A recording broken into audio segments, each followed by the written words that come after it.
Bueno, vamos a ver entonces un poquito la ficha 7, vamos a desarrollarla. La pregunta número 1, yo no sé si no hablamos de este tema, me parece que en algún momento hablamos, o hablé en el otro lado, estoy hablando de evangelios sinópticos, pero no importa. Si hablamos, volveremos a hablar, en caso que haga falta. Dice la pregunta número 1, ¿cómo fue posible que el Hijo y el Padre dejaran de tener comunión? Bueno, en principio, la pregunta está dando por sentado el hecho de que el Hijo y el Padre dejaron de tener comunión, ¿no? ¿En qué se basa ese presupuesto? En que Jesús, estando en la cruz, clama y dice, Padre, ¿por qué me has abandonado? Jamás se ve en todo el ministerio de Jesús una oración de ese tipo. Entendemos que una vez que Jesús es crucificado, al ser la ley, hay un pasaje que se cita en el Nuevo Testamento que dice, maldito todo aquel que es colgado de un madero, ¿no? Y lo usa el apóstol Pablo para ilustrar cómo Jesús se hizo por nosotros maldición, dice la Biblia, ¿no? Entonces Jesús, al ser clavado en la cruz y al ser levantado, entendemos que en ese momento todos los pecados de la humanidad, pasados, presentes y futuros, estuvieron sobre él. Si bien él nunca pecó, claramente, ni con el pensamiento, fue una vida perfecta, el pecado se acumuló sobre él y él cargó con el pecado. Claro. Y al cargar con el pecado, eso es lo que le impide tener comunión con el Padre. En esa misión terrenal que estaba finalizando, le impide tener comunión con el Padre. El pecado era la barrera. Y de hecho, supongo que lo hablamos cuando, no recuerdo ahora, la oración de Getsemaní, cuando hablamos de las voluntades, ¿no? Jesús sabía que algo de esto iba a pasar.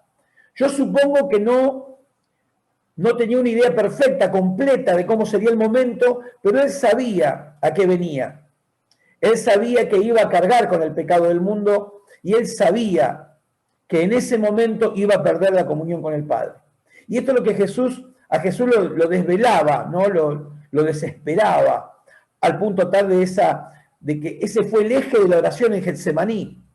Y no fue una vez, ¿no? Fueron 2 y fueron 3 veces en las que Jesús clama al Padre y dice, Señor, y hasta que la tercera dice, bueno, listo, ya está, se haga tu voluntad, y para esto vinimos y hacia esto vamos, ¿no?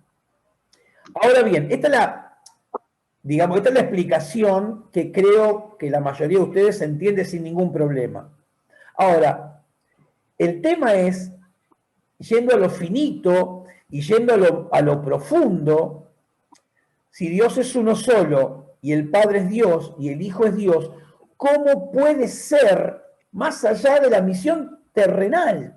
¿Cómo es posible que el Padre y el Hijo no tengan comunión? Esta es la pregunta.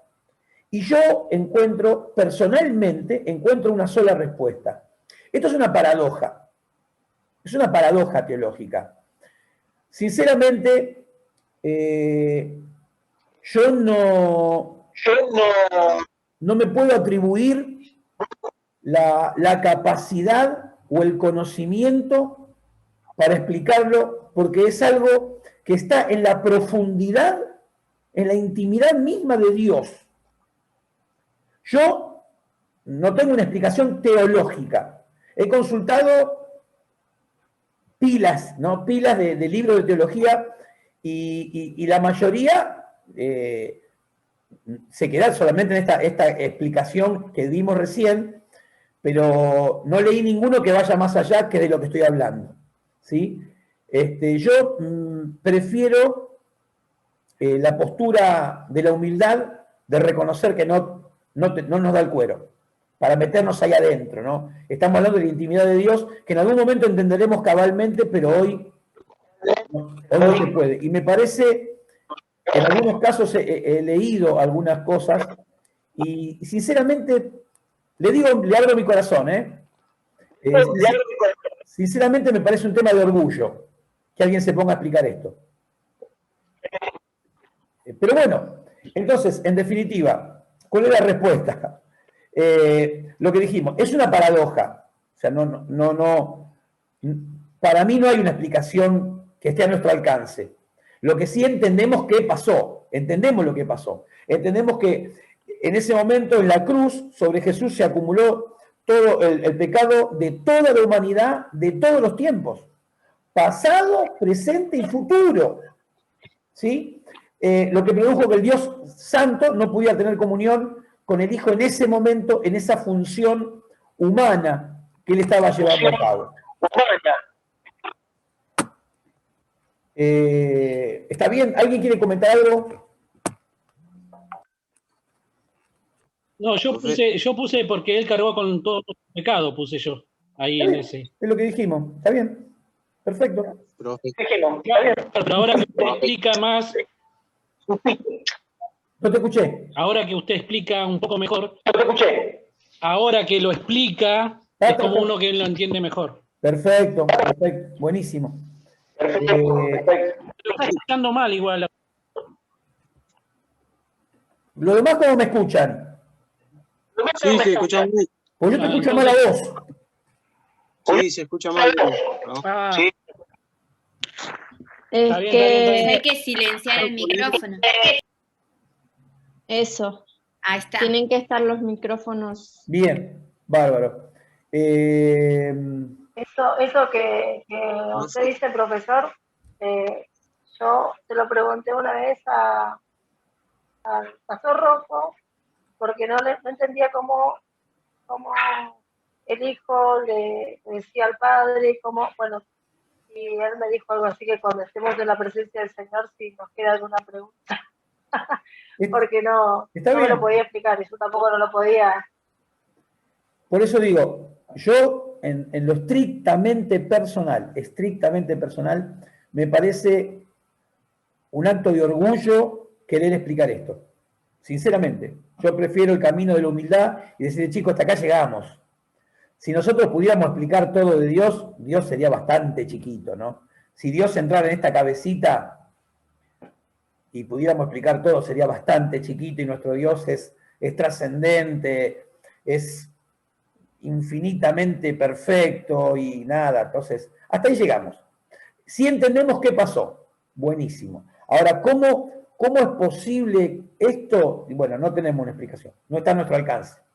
Como en un momento, el Padre y el Hijo, que son uno, a la vez de ser uno no tenían comunión. No se puede explicar. Es una paradoja y no nos da el cuero. Así que, como dijo Bernardo Neustadt, lo dejamos ahí.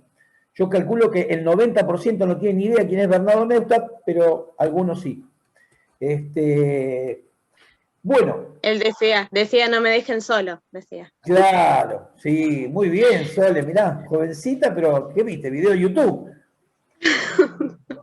Pregunta, profe, tengo una pregunta. Quedó claro lo que usted dijo de la respuesta. Hay algo que me da vueltas en la cabeza, que hay una canción que se llama Sobre la Cruz, que habla sobre la crucifixión. Es una canción que cantamos mucho en Santa Cena, y hay una frase que me llama la atención que dice, el Padre su rostro escondió. Y lo he escuchado también desde el púlpito. ¿Dice eso en la Biblia? Porque lo busqué y no lo encontré. ¿Que el Padre giró su rostro? Sinceramente no recuerdo ahora, lo podría buscar, pero la expresión me parece correcta. La expresión me parece correcta. Que eso es lo que simbolizaría ese corte en la comunión. Exactamente. Isaías 55, si no recuerdo mal, dice algo de que el pecado hace que Dios dé vuelta el rostro. Ahora ya me envenenaste, ahora tengo que buscarlo porque yo no puedo seguir. En sí, en el Antiguo Testamento hay un montón de versículos que hablan y dicen que Dios da vuelta el rostro frente al pecado y frente a la iniquidad, pero ningún versículo habla que lo hizo frente a Jesús. Esa era mi duda. Claro, no. Básicamente, hay una diferencia importante entre el Nuevo Testamento y el Antiguo Testamento. La diferencia importante no es solamente de nivel de revelación, sino de lenguas en las que están escritos. El hebreo es una lengua muy rica en imágenes, muy rica en imágenes.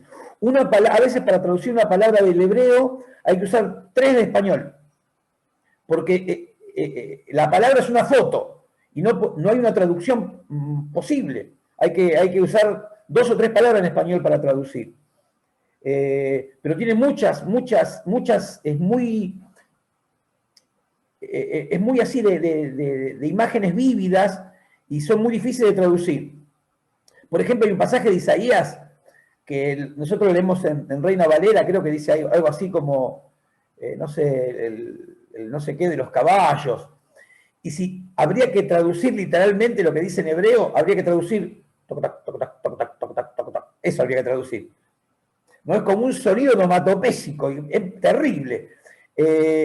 Entonces, por un lado tenemos el hebreo que es muy florido, ¿no? Muy imágenes, y el griego que es muy técnico y muy puntual, es muy finito. Entonces es muy difícil encontrar ese tipo de paralelo que vos estás mencionando. ¿Sí? Porque el Antiguo Testamento está lleno de esas imágenes casi poéticas, podríamos decir, y en cambio el Nuevo Testamento, sobre todo las cartas de Pablo, el griego es muy técnico, de hecho hay palabras en el Nuevo Testamento que no se repiten en ningún griego, ni en el griego clásico, ni en el griego ático, ni en ningún otro, son de la Biblia, que yo digo que las inventó Pablo, porque necesitaba decir algo que no había una palabra que la describiera y él inventó una palabra, porque no aparece en ningún otro lugar más que en la Biblia. Así que esa es una diferencia sustancial, ¿no? Pero... Profe. Sí. ¿Sabe que mientras le hacía la pregunta y ahora escuchándolo, y me pasó que hay gente que este secreto, o sea, este pensamiento, esta situación que solamente es de Dios, ¿no? ¿Cómo, digo, hay gente que tiene sembrada la semilla de que la dureza y de qué amor habla el padre se abandonó a su hijo, ¿no? Como un argumento... porque no se lo puede entender, ¿no? Creo que nosotros que estamos intentando conocer la palabra no llegamos a eso. Y digo, ¿qué argumento que sirve para el que no quiere doblegar su voluntad, ¿no? Un secreto que también tiene sus raíces y que puede ocasionar que mucha gente se plantee eso. Sí, sí. En realidad, cualquier pasaje de la Biblia, el que quieras, el más claro y más diáfano, se puede manipular, malinterpretar, hacerle decir lo que uno quiere decir. Lamentablemente esto es así con cualquier pasaje, ¿no? No lo encuentro ahora, lo estoy buscando y no lo encuentro, pero dice Isaías 54... por un breve momento te abandoné, pero te recogeré con grandes misericordias. Con un poco de ira escondí mi rostro de ti por un momento, pero con misericordia eterna tendré compasión de ti, dijo el Señor tu Redentor. Claramente está hablando de Israel, ¿no? Claramente está hablando de Israel, pero es el contexto que está hablando del siervo. Israel como el siervo de Dios, y nosotros sabemos bien que ese término se aplica a Jesús, ¿no? En Isaías 53 específicamente. Los judíos lo leen como con su nivel de revelación, ¿no? Y de hecho los rabinos prohíben a los fieles leer Isaías 53. Está prohibido por los rabinos leer Isaías 53. Solamente para aquellos que tienen una capacitación teológica está la libertad. Si un judío lee Isaías 53, casi que se le considera pecado, ¿no? Porque está la posibilidad de que se confundan y se crea la mentira de los cristianos, de que ese pasaje está hablando de un tal Jesús. Así que bueno. Bien, regresamos. Gracias, Sole querida. La pregunta número 2 dice, ¿cuál fue la respuesta del Padre al clamor del Señor? ¿Quién me lee lo que puso ahí?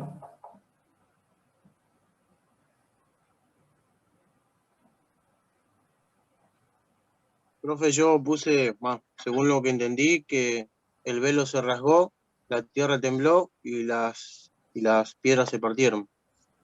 Muy bien. ¿Qué más? ¿Alguien puso algo más aparte de lo que puso Cristian?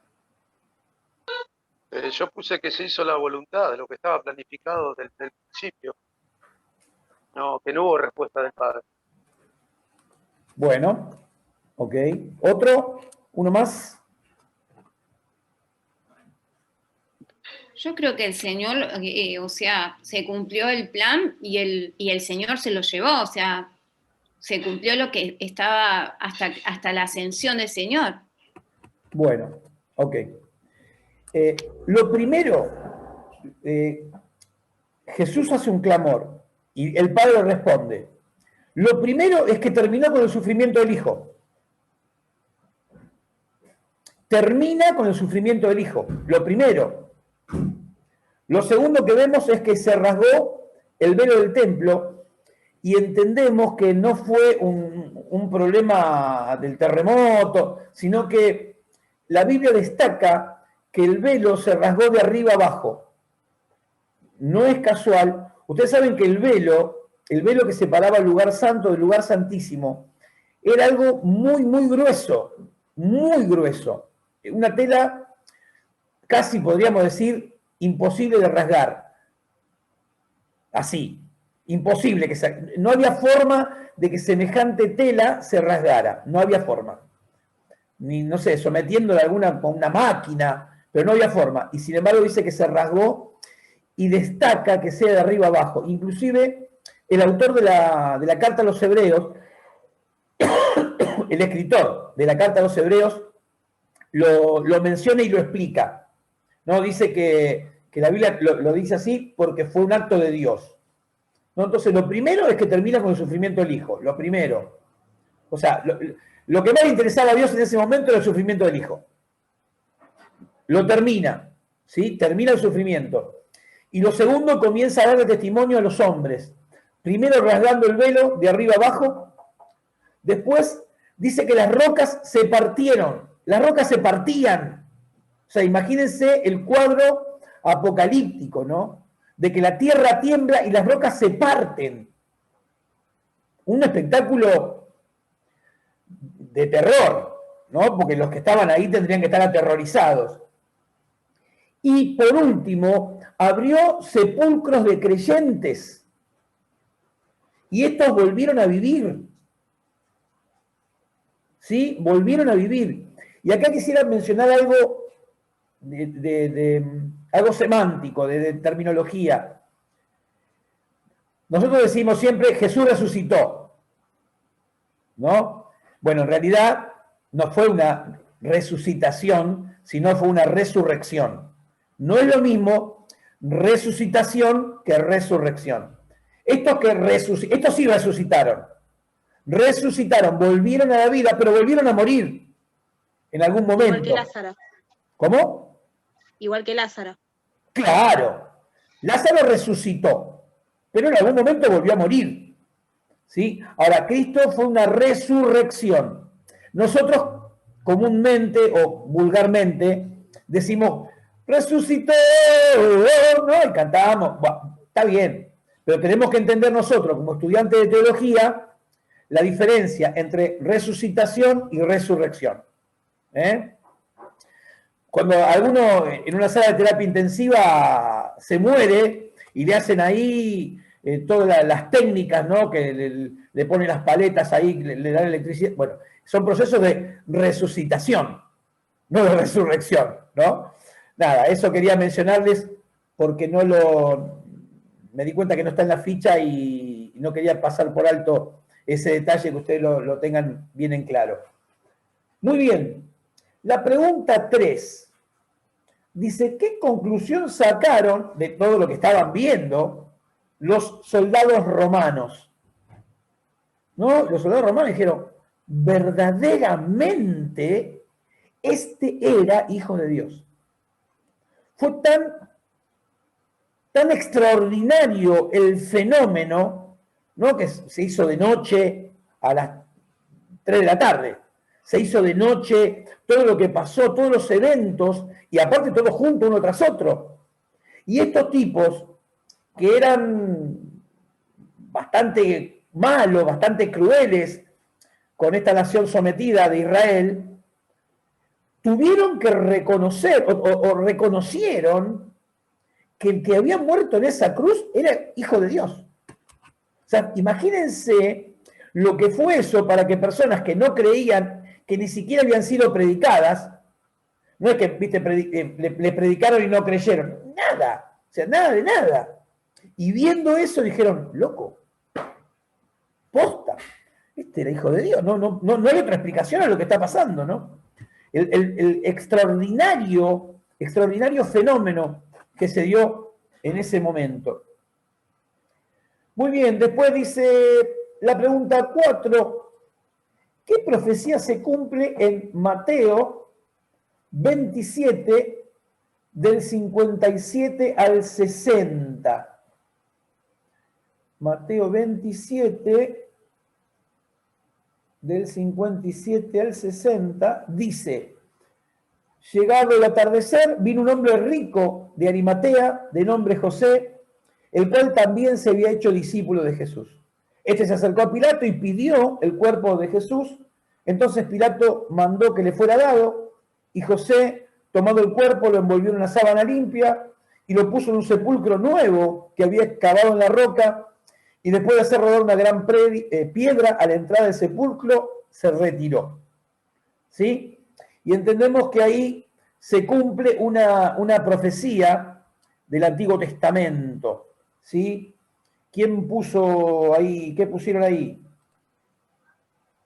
Isaías 53:9. Isaías 53:9. Vamos a ver qué dice Isaías 53:9. A ver si es verdad. Isaías 53:9 dice: se dispuso con los impíos su sepultura, 2 ladrones. ¿No? 2 ladrones murieron junto con él. Se dispuso con los impíos su sepultura, mas con los ricos fue en su muerte. Entonces ahí lo que está diciendo claramente que la tumba es la tumba de un hombre rico.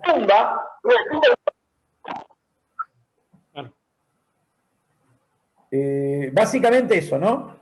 Va por ahí la cuestión.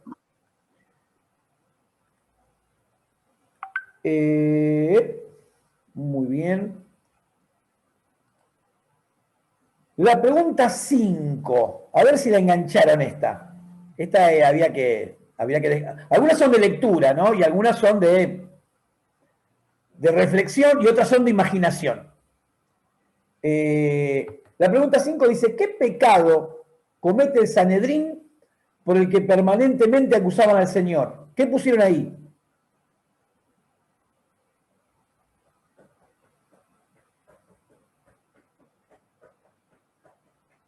A ver, Camila, ¿qué pusiste ahí?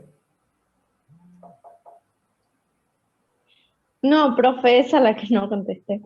Soy campeón de batalla naval. Siempre le pasa lo mismo. Soy campeón de batalla naval. O sea, miro las caras y digo, le voy a preguntar a este. Delina, ¿qué pusiste ahí? Bueno, yo tampoco no pude contestar, pero bueno, en lo que busqué, encontré lo que todos lo odiaban y bueno, tenían muchísima envidia del Señor, pero no encontré la respuesta, es lo que encontré. Bueno, ok. Yo puse blasfemia. ¿En qué sentido? Porque decían que él hablaba cosas en contra de Dios, o cosas que no estaban escritas, o él mismo se hacía llamar el Hijo de Dios. Siempre le decía blasfemia, o decían lo... Si fuera así, el Sanedrín tendría que decir: yo soy Dios, para haber hecho lo mismo de lo que acusaban al Señor. ¿Se entiende? La pregunta dice: ¿qué pecado comete el Sanedrín por el que ellos acusaban a Jesús siempre, o sea, acusaban a Jesús de algo y ellos hicieron lo mismo. Esa es la pregunta. Cometen una mentira, un engaño también. Yo puse que él era un engañador, según la lectura, lo que ellos interpretaban. Bueno, a ver, ¿alguno más? ¿Alguno que yo interpreté que por orgullo, el Sanedrín, como ellos lo que tenían la ley, lo que políticamente y todo, ante él lo acusaban constantemente para que su ley no quede como era un peligro para ellos. ¿No? ¿Profe? No pida perdón. Si le dije cuando le hice la pregunta, que acá había que imaginársela. Ahora cuando se los diga, se van a dar cuenta. Pero, a ver, Sole. Ahí no, Fernanda Retamar contestó en el chat y dice, profe, ¿puede ser que sea no guardar el día de reposo? Caliente, caliente, caliente. O sea, está bien, es eso. Le falta una vueltita de tuerca, pero está bien. El sábado era el día del reposo. Ellos tenían ciertas normas, entre ellas el de caminar cierta cantidad de metros, y no podían más que eso, porque exceder esas distancias, estaban violando el día del reposo. Pero no pasa por el tema de los metros recorridos, sino de a dónde entraron. Entraron en la fortaleza La Antonia, en el lugar donde estaba Pilatos, y eso era un lugar inmundo. Violaron flagrantemente el sábado ingresando en la fortaleza La Antonia.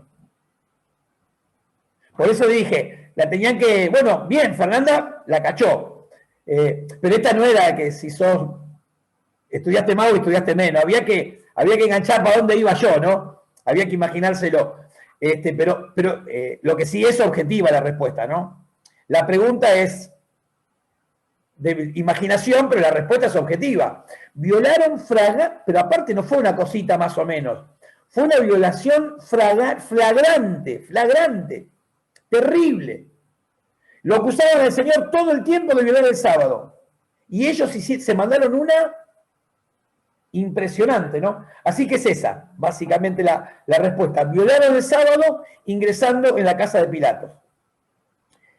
Ustedes se acuerdan, el libro de los Hechos, hay un pasaje, capítulo 9, más o menos por ahí, donde Jesús está en la casa de un tal Simón, que era curtidor. Y dice que él estaba en la terraza, estaba orando, y de repente del cielo bajó un lienzo con animales inmundos, le dice Pedro, mate y come. Supongo que todos están familiarizados con ese texto. Ahora, hay dos cosas ahí muy interesantes. La primera es la ilustración de lo que estamos diciendo, ¿no? Pedro nunca hubiera ido a la casa de un centurión romano. Porque es un lugar inmundo. O sea, Pedro no hubiera entrado. Por eso el Señor tiene que hacer todo esto con el lienzo, los animales, y le dice, no llames inmundo lo que yo santifiqué. Hasta que le entró en la cabeza a Pedro. No alcanzó con una, ¿no? Como Pedro era bien cabezón, como alguno de nosotros, bien cabezón, 3 veces lo tuvo que hacer. Ahora, si yo le estuviera enseñando hechos, les preguntaría, en el mismo sentido de esta pregunta, ¿qué pasó? Y esta es mucho más difícil. ¿Dónde está la doble vara de Pedro en ese pasaje? Esta es mucho más difícil que la de Evangelios Sinópticos. ¿Por qué? Porque está escondida. ¿En la casa de quién estaba Pedro? En la casa de Simón. ¿Y a qué se dedicaba Simón? Era curtidor. ¿Qué es un curtidor? Una persona que trabaja con cueros. ¿Con cuero de qué? De animales. ¿Vivos o muertos? Muertos. Entonces son inmundos. Por lo tanto, la casa de Simón era una casa inmunda. Pero Pedro no tenía problema estar ahí. ¿Se dan cuenta de la doble vara? Esta es una perlita ahí, un bonus track. El bonus track. Pero hay una doble vara ahí. Porque estaba en la casa de un curtidor. Y un curtidor, la casa de un curtidor es un lugar inmundo, porque trabaja con animales muertos. Y si tocaron un animal muerto, ceremonialmente, están inmundos. Así que nada, eso. Bueno, bien. La pregunta 6, esta es muy importante. Esta es muy importante. ¿Por qué es muy importante? Porque es un tema donde muchas veces recibimos ataques de las personas que no creen. ¿Sí? Las personas que no creen a veces nos atacan por acá en lo que vamos a desarrollar ahora en la respuesta. La pregunta 6 dice, ¿qué día era el día de la muerte y qué día era el día de la resurrección? O sea, mejor dicho, ¿cuál fue el día de la muerte y cuál fue el día de la resurrección? Y la pregunta dice, ¿habían pasado los 3 días profetizados? ¿Sí o no? Explique. Vamos ahí entonces con la pregunta 6, que como les decía, es un tema donde algunas veces hemos sufrido algún ataque, por ahí nunca te pasó, pero te puede llegar a pasar. ¿No? Entonces, uno quizás la respuesta le parezca bastante sencilla, pero quizás no. No, porque dice que al tercer día Jesús resucitó. Y en otros lugares dice después de 3 días. Entonces ahí nos resulta un poco ambiguo el tema y da lugar para confusión. ¿Cuál es el día de la muerte? El día de la muerte es el viernes. Fuera de toda duda, fuera de toda discusión. El día de la muerte es el día viernes. Y clarísimamente el día de la resurrección es el domingo. Entonces algunos cuentan sábado, domingo, lunes. ¿No? Pues después de 3 días. No, es al tercer día. ¿Cuál es el primer día de muerto? El viernes. El segundo día de muerto es el sábado. El tercer día de muerto es el domingo. Primero, segundo, tercero. Al tercer día resucitó. No hay ninguna contradicción, no hay ningún error y no hay ningún problema. Pero, insisto, a veces, según el texto, se da ahí como un poquito ambiguo. Denme un segundín.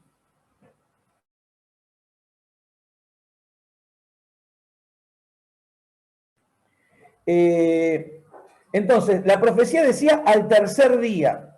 El viernes es el primer día. Pues murió el viernes. Entonces, su primer día de muerto era el viernes. Su segundo día muerto el sábado. Y aparte tampoco son 24 horas, 24 horas, 24 horas. Es un pedacito del viernes, todo el sábado y un pedacito del domingo. O sea, tampoco son 72 horas. Es al tercer día. Al tercer día de muerto resucitó. No habla de horas ni nada. Eso básicamente es lo que les quería decir, que ustedes tuvieran bien claro, porque algunas veces algunos dicen, no, ahí está, que esto, que el otro, que no fue el domingo. Yo he leído en libros que la resurrección fue el lunes. Vos imagínate que la resurrección fue el lunes y la iglesia durante siglos ha guardado. Ha hecho del domingo el día central, el primer día de la semana, el día central de culto, por haber sido uno de los motivos porque Cristo resucitó un domingo. Entonces, qué disparate sería que haya sido el lunes y bueno, entonces hay un montón de cosas, no tendría mucha explicación. Así que por ahí va la cosa. Esa es la respuesta a la pregunta 6. La pregunta 7 es un poquito devocional, no es una pregunta teológica, claramente. Dice, ¿necesitaría el Cristo resucitado? Es decir, cuando hablamos del Cristo resucitado estamos hablando de que vuelve a tomar sobre sí todos sus atributos, ¿sí? Ya no va a andar a partir de la resurrección, ya no va a andar nuevamente en el poder del Espíritu Santo, sino va a andar en su propio poder como Hijo de Dios. Le pusieron una piedra que pesaba 2000 kilos en la puerta de la tumba. ¿Habría sido algún inconveniente para Jesús mover la piedra? Clarísimamente no. Pero a mí me gusta este detalle, que los ángeles remueven la piedra. Entonces, Cristo no estaba, pero las mujeres sí. Las mujeres sí, porque ven el testimonio, ¿sí? El testimonio angélico. No hubieran podido constatar que el cuerpo del Señor ya no estaba. Si Jesús hubiera salido con su cuerpo glorificado, que no tenía ningún problema en atravesar la piedra, porque al resucitar ya no está más limitado por tiempo y espacio, aunque sigue teniendo un cuerpo, pero es un cuerpo celestial, que no está limitado ni por tiempo ni por espacio. ¿Sí? Entonces, atraviesa la materia, como lo vamos a ver después en el aposento alto, ¿no? Estaban ahí encerrados, muertos de miedo, y de repente aparece el Señor, y se pegan un susto bárbaro, porque entró, o sea, atravesó la pared, básicamente, ¿no? Así que bueno, no tenía ningún problema Jesús, no era ninguna limitación una piedra de 2000 kilos, pero los ángeles remueven la piedra para que las mujeres tengan ese testimonio, ¿sí? Para que pudieran contar con ese testimonio y vieran que el cuerpo no estaba, porque no había muchas explicaciones posibles a que no estuviera el cuerpo adentro de la tumba. No eran 10 o 15 posibilidades, ¿no? Eran una o dos. La primera era que resucitó. Y la segunda es que alguien sacó el cuerpo por algún motivo. Y no hay más. No hay otra explicación. No hay una tercera. ¿Profe? Sí. Sí, yo puse básicamente eso, que era como que la piedra fue removida para que las mujeres puedan entrar y ver por sí mismas que el cuerpo de Jesús no estaba. Ahora mi duda es, ¿por qué solo en Mateo dice que el ángel removió la piedra y en los otros evangelios no? Por lo mismo, cuando llega de todos los demás pasajes que están en un lado sí y en otro no, o en dos sí y en el tercero no, por el mismo motivo, porque las perspectivas. Los demás o no tuvieron Marcos seguramente tuvo el conocimiento del hecho. Y Lucas, cuando escribe su evangelio, cuenta con Marcos y con Mateo. Simplemente no lo registran y punto, nada más. No hay otra cosa. Ustedes recuerden que Mateo tiene como, si bien los 3 evangelios sinópticos están enfocados en Israel y no en la iglesia, aún así, Mateo es el que tiene el propósito, en esa tesis que es su evangelio, tiene el propósito de que los judíos crean que Jesús es el Hijo de Dios, ¿no? El Mesías prometido. Entonces, muchas veces algunas cosas, algunos materiales que son exclusivos de Mateo tienen que ver con esto, con el propósito con el que escribe, ¿no? Mateo escribe principalmente a los judíos para que ellos reconozcan que Jesús es el Hijo de Dios, el Mesías prometido. Marcos le escribe especialmente a la iglesia romana, ¿sí? Podemos decir, como un resumen de la predicación de Pedro en Roma, y el Evangelio de Marcos es el Evangelio de Pedro, ¿sí? Así como Juan y Mateo fueron protagonistas de la historia, el Evangelio de Marcos, claramente Marcos no es un protagonista de la historia, aunque aparece ahí un toque, en el Evangelio, no me acuerdo si es en Juan, que dice que hay un muchacho que salió desnudo, bueno, ese era Juan Marcos, ¿no?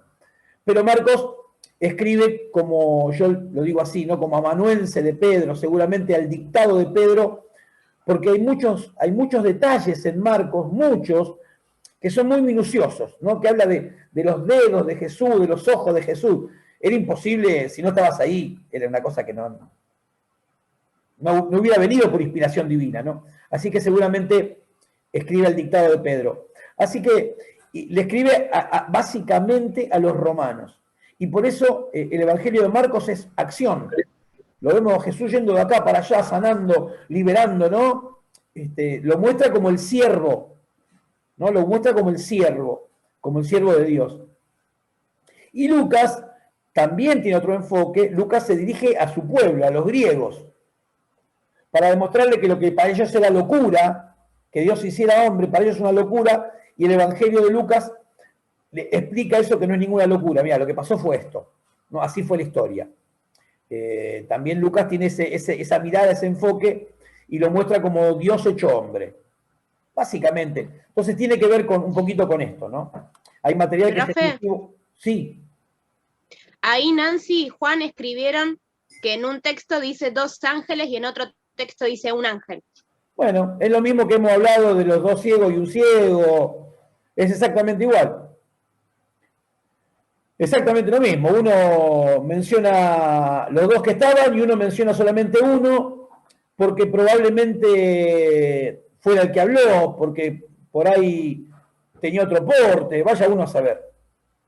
¿No? No hay una contradicción, son absolutamente complementarios los textos. Así como cuando hablamos, ¿se acuerdan cuando hablamos de Bartimeo? ¿No? Que dice, un evangelio dice, había 2 ciegos, y otro dice, y vino Bartimeo, y dice, ¿pero eran 2 o era 1? No, eran 2. Ahora, el evangelista se refiere a uno porque le interesaba eso. O sea, cada uno de los evangelistas, por eso dijimos al principio, yo no sé si ustedes lo recuerdan, que los evangelios no son una biografía de Jesús. No son una biografía. Son una colección de relatos. ¿Sí? Es una colección de relatos. Nada más que eso. Nada menos. ¿No? Ni más ni menos. Por supuesto, inspirados por Dios, con un propósito claro de formar parte de las Escrituras, ¿no? Pero cada uno escribe con un propósito determinado y por eso es tan, para mí por lo menos, tan enriquecedor leer los evangelios con la armonía. Más allá de que la armonía está organizada conforme a lo que le pintó a Robertson, ¿no? A Archibald. Dijo, lo voy a poner así, lo ordenó, bueno, pero más allá de ese orden arbitrario, si se quiere, que probablemente en algún lugar se haya equivocado, seguro, pero más allá de eso, poder ver los textos armonizados, es verlos juntos. Para mí es muy enriquecedor ver esas pequeñas diferencias, donde hace énfasis uno, donde hace énfasis el otro, en los distintos pasajes, ¿no? Es muy interesante, muy, muy interesante. Por lo menos para mí, bueno, espero que lo sea también para ustedes. La pregunta 8. Marcos 16:7 dice, ¿por qué menciona a Pedro en particular? ¿Por qué será que solo lo registra Marcos? Bueno, acá tenemos otra que ya la mitad de la explicación ya la dimos, ¿no? ¿Por qué menciona a Pedro en particular? Como todos sabemos, Pedro había negado al Señor, ¿no? Y difícilmente eso fuera algo que sencillamente y fácilmente saliera del corazón, ¿no? Muy probablemente Pedro estaba muy perturbado, muy atormentado por ese recuerdo y por esa idea. Entonces, dice, vayan y díganle, y a Pedro, ¿no? Como diciendo, especialmente a Pedro. Yo quiero que Pedro lo sepa, ¿no? Casi que es una cosa así como que lo recalca. Lo recalca ¿por qué? Porque Pedro necesitaba algo, ¿no? Necesitaba algo especial. Porque estaba muy golpeado y probablemente no se sintiera digno de seguir perteneciendo a ese grupo. Entonces era necesario, igual, si ustedes recuerdan, en el Evangelio de Mateo, hay un momento donde el Señor le dice a Pedro, Pedro, Satanás te ha pedido para zarandearos como a trigo.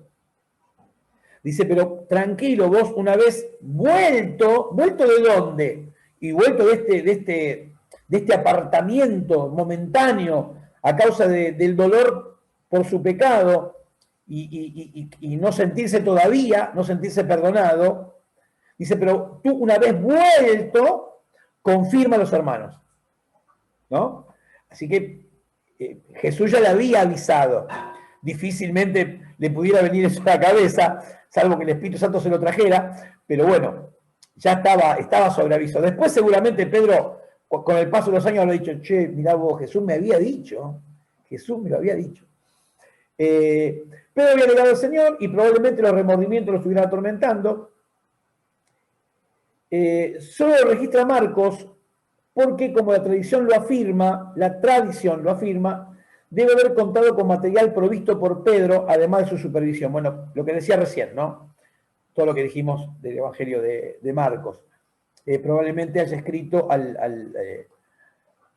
por decirlo así, al dictado de Pedro, ¿no? Es lo que creemos y es lo que sostiene la tradición de la Iglesia, por otra parte, que no es mala palabra tradición, ¿no? Algunos tradición les suena católico y nosotros los evangélicos, no en este tiempo tanto. Igual quedan algunas cositas, ¿no? Pero en los primeros tiempos del pentecostalismo, todo lo que tenía olorcito a católico era profundamente despreciado. Profundamente despreciado. Entonces, cuando escuchamos la palabra tradición, y nosotros sabemos que la tradición es una de las autoridades de la Iglesia de Roma, la tradición de la Iglesia está por encima de la Biblia para la Iglesia católica.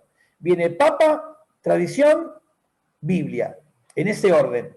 Entonces, ya escuchamos tradición y, no, la tradición no es una autoridad, la única autoridad que tenemos nosotros es la Biblia. Punto, aparte. Ahora, la tradición de los padres de la Iglesia es muy enriquecedora y nos bendice claramente y cubre algunos vacíos que tenemos porque se terminó la Biblia y se terminó. Entonces hay un montón de vacíos que están ahí y que a veces con la tradición los podemos interpretar. No sé si alguien quería decir algo. ¿Ramón quería decir algo? No. Como te vi que abriste el micrófono, pensé que quería decir algo. Bueno, dice la pregunta 9. ¿En qué otro lugar aparece Juana? ¿Lo encontraron? Yo lo puse en Lucas 8:3. Bárbaro. ¿Lo encontraron todos? Buenísimo.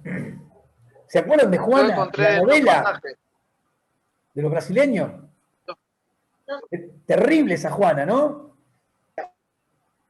Hacía lío. Muy bien. La 10 dice, ¿qué reflexión le merece Lucas 24:11? Lucas 24:11 dice,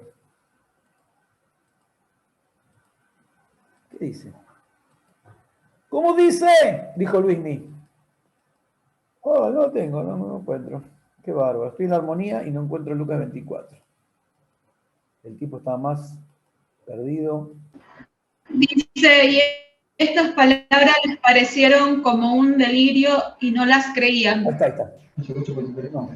Sí, está bien, ese es el pasaje. Yo dije, no de lo que estoy buscando yo, no lo encuentro, una cosa de loco.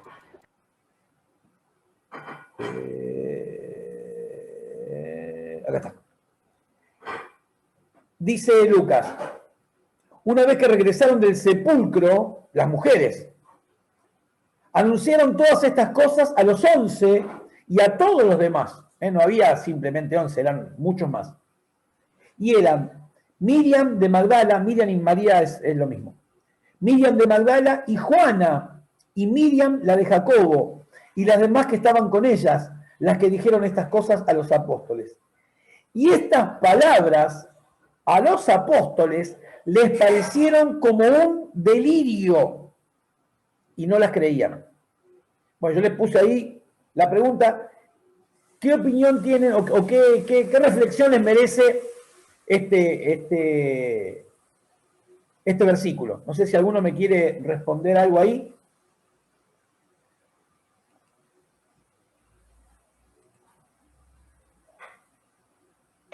Profe, sí. Yo lo tomé como por el lado de que eran todas mujeres y quizás no se tomaba muy en serio lo que ellas decían, porque si leemos la Biblia es como que varias veces o no se las nombra o no se les da mucho lugar, por así decirlo. Bueno, en Lucas, los primeros capítulos de Lucas tenemos una mujer, Ana, que ahí profetiza y se le presta atención, ¿no? Pero está bien, está bien. Otro que me comparto ahí que puso, Yo puse que como ellos se habían olvidado de las palabras de Jesús que iba a resucitar al tercer día, y bueno, tomaron el relato de las mujeres como algo propio de sus emociones, algo propio que no de... lo tomaron tan en cuenta. Te escucho muy mal, Eva. De sus emociones. ¿Me escuchás más? Bueno. Está. Igual te entendí, finalmente te entendí. Bien, ¿algún otro más que quiera decir? Como algo emocional. Yo puse, profe, dice, no creían en el relato de las mujeres, era una locura para ellos pensar o imaginar a Cristo resucitado. Bueno, eso básicamente es lo que dice el texto, ¿no? Yo les pedí una opinión sobre lo que vos estás diciendo es lo que está escrito, con otras palabras. O sea, lo parafraseaste. Yo lo que digo es una reflexión sobre eso. Está bien lo que dijiste, pero no es una reflexión. Es lo que está escrito eso, lo que vos me decís, Ro. ¿Sí? La idea es que eso que vos acabas de decir, ¿qué reflexión nos merece? ¿Uno más? Sería como... ¿Me escucha, profesor? Sí, perfecto. ¿Me escucha? Sí. Sería, para mí sería que a los discípulos se tendrían que sentir avergonzados de que se le apareciera la mujer, porque ellos estaban escondidos, no se acordaban de las palabras del Señor que le dijo, bueno, lo que dijo Eva recién. Yo, más que nada, yo me tendría que sentir avergonzado en el sentido discípulo de él. Está bien, lo que vos decís es un pensamiento, pero no está tan relacionado con mi pregunta. ¿No? Porque dice, estas palabras le parecieron como un delirio. O sea, que ellos estuvieran avergonzados o debieran estar avergonzados, no tendría tanta relación con que la palabra le pareció un delirio. ¿Sí? Yo creo que va por este lado. Si les parecieron como un delirio, básicamente, clarísimamente, no le creyeron. Si bien está un poco lo que Camila dice, de que un testimonio de una mujer no era muy tenido en cuenta, es cierto lo que Camila dice, es una realidad, pero de cualquier manera eran varias mujeres, ¿no? La ley dice que toda cosa se dirime por 2 o 3 testigos, y acá eran 3 o 4, ¿no? Entonces, no es tanto, en este caso, no es tanto, aunque tiene importancia, el tanto hecho que fueran mujeres, sino el contenido de lo que dicen. Y ellos no dicen que dudaron, no dice que, no, dice que les pareció un disparate. Les pareció un disparate. Y a mí, esto ya es personal, ¿no? Esto no es doctrina, es lo que a mí, así como les pregunté a ustedes qué les pareció, les comparto lo que me pareció a mí. Lo que me pareció a mí es que seguían sin fe. No tenían fe. No creían. Jesús le dijo claramente que iba a resucitar. Cuando resucitó, las mujeres vienen y dicen, resucitó, y no lo creen. No lo creen. Pero no solamente que no lo creen, porque podrían haber dudado. No, les pareció un disparate lo que estaban diciendo. Un delirio. ¿Qué están hablando? Cuando Jesús lo había dicho, ya lo había predicho.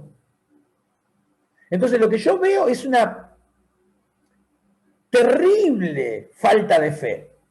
Habían estado 3 años y medio con el Señor, siendo enseñados, y no podían creer. Y esto es algo que muchas veces experimentamos en la iglesia. Personas que tienen años y años en el camino del Señor, pero que no pueden creer en lo sobrenatural. O por ahí creen que algún milagro puede ser para otro, pero no para uno. No, también pasa eso.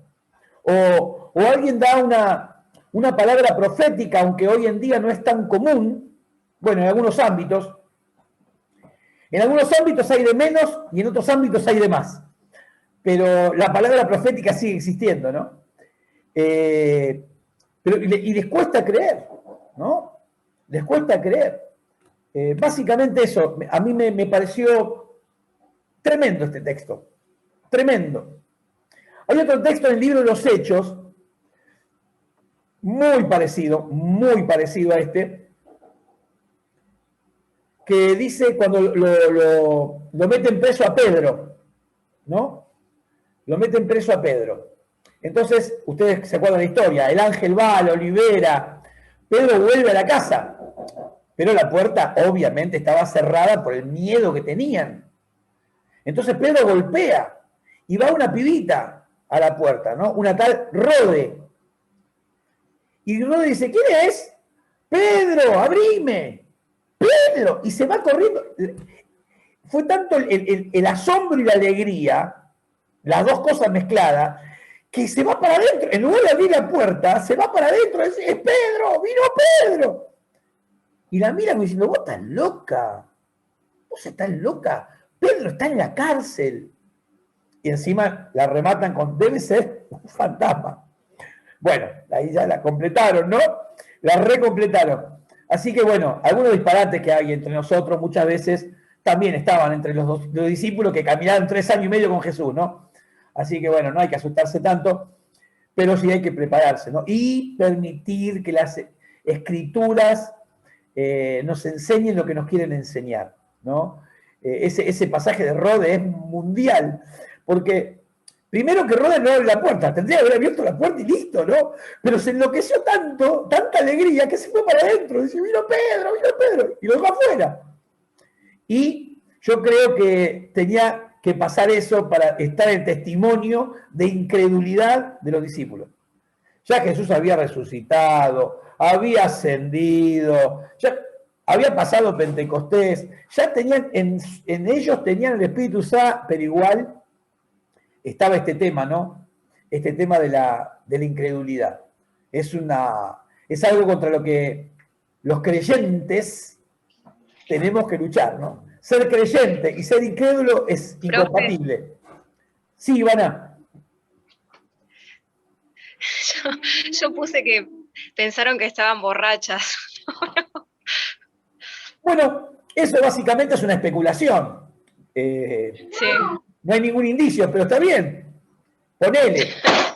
Pues, más que un delirio hubiera sido, delirius tremens, ¿no? Que es un síntoma del alcoholismo, que ven elefantes rosa y qué sé yo.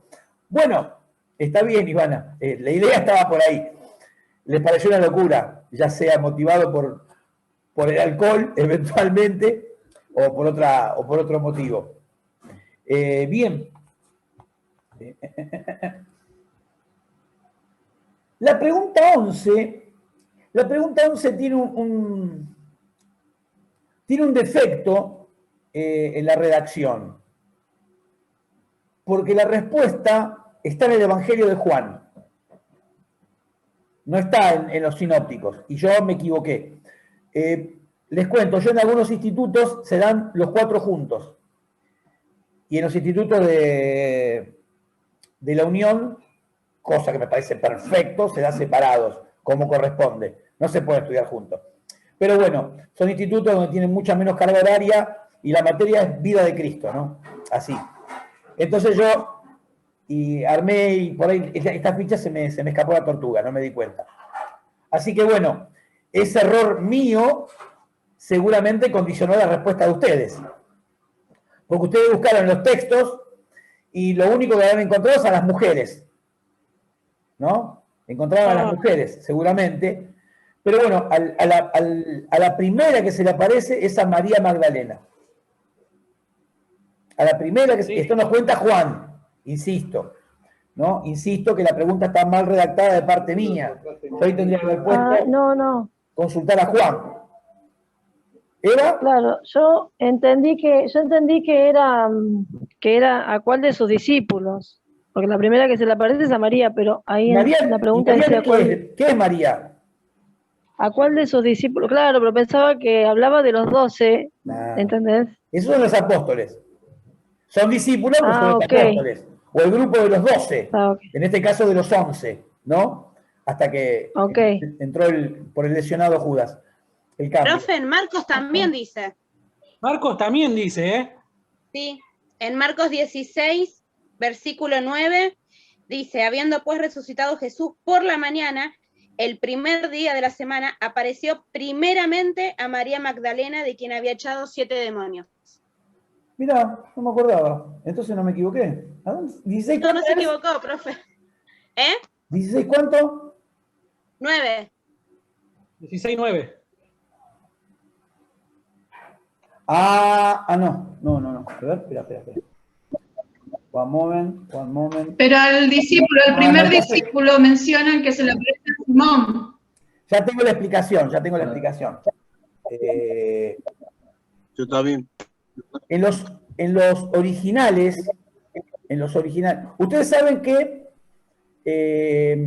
al cabo de los años se fueron encontrando distintos manuscritos de copia de las escrituras. Ustedes lo saben bien. Los que hicieron primer año, por lo menos, lo saben bien. En la época en que Casidoro de Reina, siglo XVI, hace su traducción, que nos llega hasta todavía hoy seguimos con esa Biblia, que es algo increíble. Tiene una explicación, pero es increíble, ¿no? Porque es la Biblia. O sea, Reina Valera 60 es la Biblia evangélica. Punto. No, todas las demás cosas, a mí por mucho tiempo las versiones me parecían cosas raras. ¿Cómo una versión? La Biblia es Reina Valera 1960. Si querés, 1909, ¿no? De última. Pero 1960 es la Biblia. Después, ¿qué es eso? Bueno, eso me pasaba antes de estudiar, ¿no? La cuestión es que en la Reina Valera 1960 nos encontramos con un montón de textos que se le dio el nombre de textos espurios. ¿Qué quiere decir esto? Que a lo largo de la historia se fueron encontrando manuscritos. En el siglo XVIII se comienza a desarrollar una ciencia que se la llama crítica textual, que en base a procedimientos científicos llegan a establecer hoy día en un 99,9% de seguridad cuál sería el texto original, hebreo y griego. Y conforme a ese texto, hoy está la 27ª edición del Nuevo Testamento griego de Nestlé y Alan, que es lo que sería el texto griego original. Y Marcos termina en el versículo 8. Todo lo que viene después no está en los originales. Es un agregado a lo largo del tiempo. Uno dice, pero ¿cómo? ¿Alguien se atrevió? No. El tema es que la mayoría de los textos espurios, sobre todo de los evangelios, tienen que ver con cosas que seguramente la iglesia sabía, la iglesia practicaba. Hay pasajes que para nosotros son súper queridos y utilizados, ¿no? Pues si se dan cuenta lo que sigue a partir del 8, está sobre los enfermos pondrán sus manos y sanarán, y si bebieren cosas mortíferas. Bueno, todo eso no está en el original. Seguramente eran cosas que forman parte de la tradición de la iglesia y que en algún momento una familia de manuscritos lo incorporó. Y esos manuscritos son los que contaba Casidoro de Reina.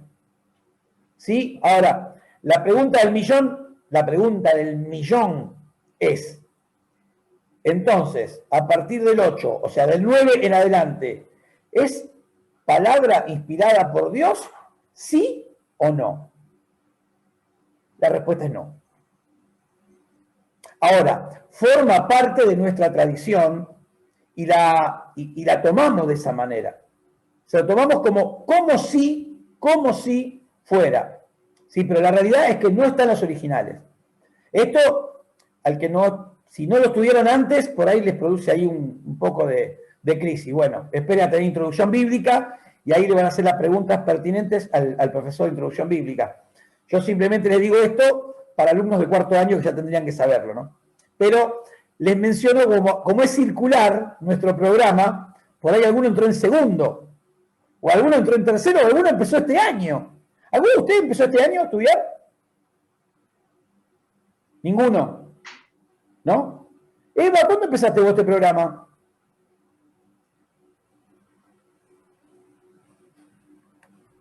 Venimos de otra iglesia, estábamos haciendo el instituto en lo del Pastor Rocco. ¿Pero este programa? Ahora en el Quirios es el primer año. Eso así que... Eso ok. Que algunos entraron este año en este programa. Sí, con este tipo de modalidad, sí. Razón, el año que viene ustedes van a ser primero. Y en primer año se ve la materia de introducción bíblica, eso es lo que quería decir. Porque es un tema, pero no me da... Creo que Ivana también comenzó este año, es su primer año. Bueno, ok. Entonces, nada, esto lo van a ver detalladamente en introducción bíblica. ¿Sí? Pero nada, quédense con eso. Sí, no sé quién habló. Willy. Sí. ¿Cuál es la Biblia que nombraste recién, la última? ¿Me repetís? No, lo que dije es que hoy está establecido lo que sería el Nuevo Testamento griego original y lo que sería la Biblia hebraica, ¿no? Los textos del Antiguo Testamento original en un 99,9% de seguridad.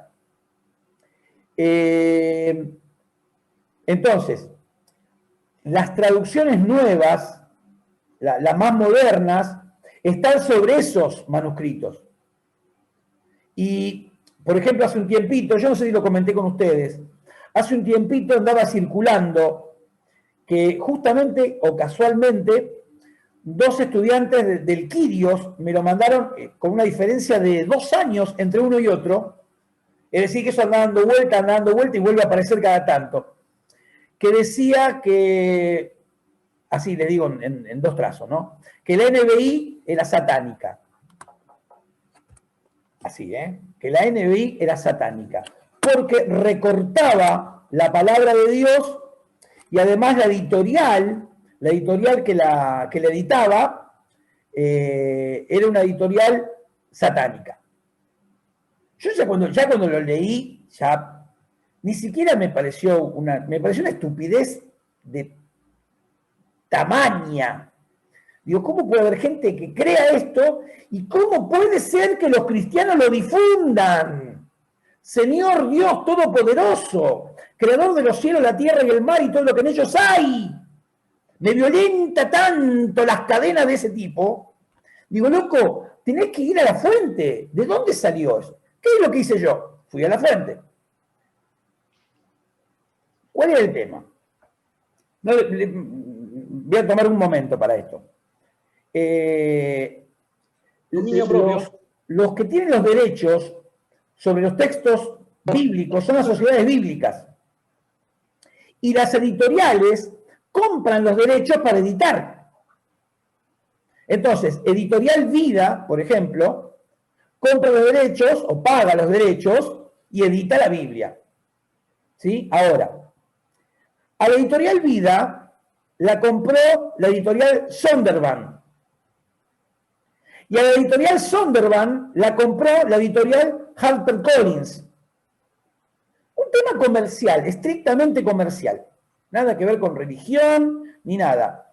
La Editorial HarperCollins es el dueño es un multimillonario que está en los medios, que nunca me acuerdo el apellido, australiano, nunca me acuerdo el nombre. Nada, hizo un negocio y compró esa editorial. Ahora, como compró esa, compró otras. Y HarperCollins, que es una editorial gigantesca, edita, entre otros libros, la Biblia satánica, que originalmente es de la editorial Avon de Estados Unidos. Ahora, entonces, ¿qué hicieron? Como esta editorial, leyeron el NBI de HarperCollins, pero el NBI puede ser de cualquier editorial que pague los derechos y la edite. Ahora, no sé cómo llamarlo, burro que primero vio esto, porque es un burro, o sea, no hay nada peor que un burro haciéndose el erudito, es lo peor que puede ocurrir. Entonces este burro dijo eso y encima lo asoció con lo otro y mandó fruta porque la Biblia está recortada. No, amigo, La Biblia no está recortada. Las ediciones modernas, y no solamente el NBI, la Biblia de las Américas, la Biblia textual, la NBI, la Biblia de Jerusalén, la Nácar Colunga, la Bobercan, todas esas ediciones están sobre los manuscritos que hoy tenemos, que son los mejores, y en ninguna están estos textos. ¿Sí? Por ejemplo, otro texto famoso, espurio, es: este género no sale sino con oración y ayuno. En un evangelio no está la frase oración y ayuno, y en el otro solamente dice oración. O sea, no habla del ayuno. En uno solo de los dos pasajes, en uno habla de la oración y en ninguno de los dos habla del ayuno. Ah, entonces está mal ayunar. No, todo lo contrario. Aparecieron ahí como fruto de la tradición de la iglesia. ¿Sí? En algún momento, alguien queriendo explicar, le agrega la frase. ¿Se entiende? Ahora nosotros como estudiantes tenemos que conocer estas cosas y entenderlas. Conocer y entenderlas, ¿no? Porque a algunos les agarra una crisis de fe. No, tranquilo, no pasa nada. Hay que entender las cosas como corresponden. Bueno, después de este bonus track de introducción bíblica, volvemos acá. El problema fue que mi Biblia, la que yo uso, es la Biblia textual. Y es la que usé para hacer esta armonía. Y en la Biblia textual termina en el 8. Ahí se me escapó la tortuguita. En la Reina Valera está lo que ustedes leyeron de Magdalena. Pero es un agregado, no está en el original. Ese fue el motivo de la... Porque ahora cuando yo cada ficha la reviso, cada vez... Sí. Te escucho, Nancy. Gracias. No, profe, le quería decir que nos pasó una vez, trabajando en la casa de una señora que era mormón, que supongo que ellos ya estaban al tanto de eso, y decía que la Biblia que ustedes usan, nos decía la Reina Valera, ¿no? Obviamente, nos quería evangelizar, digamos. Hay un capítulo que dice que no está, que en la suya no está, fíjense, investiguen, y bueno, empezó a decirnos varios capítulos que no había, que no existían los verdaderos evangelios. Entonces, claro, agarrando por ahí, un poco por ahí, desviando a la gente, hizo confundir a muchos. Estaban trabajando ahí dos hermanos cristianos también en la casa de la señora, y bueno, como que ellos quedaron confundidos, pero yo ya eso lo había estudiado con usted hace un par de años atrás y ya sabía, y bueno, pudimos retrucarla. Bueno, hay un pasaje que es para lío con los testigos de Jehová. Yo creo que seguramente alguno de ustedes me habrá escuchado alguna vez contar la anécdota, que en una oportunidad yo estaba recién convertido.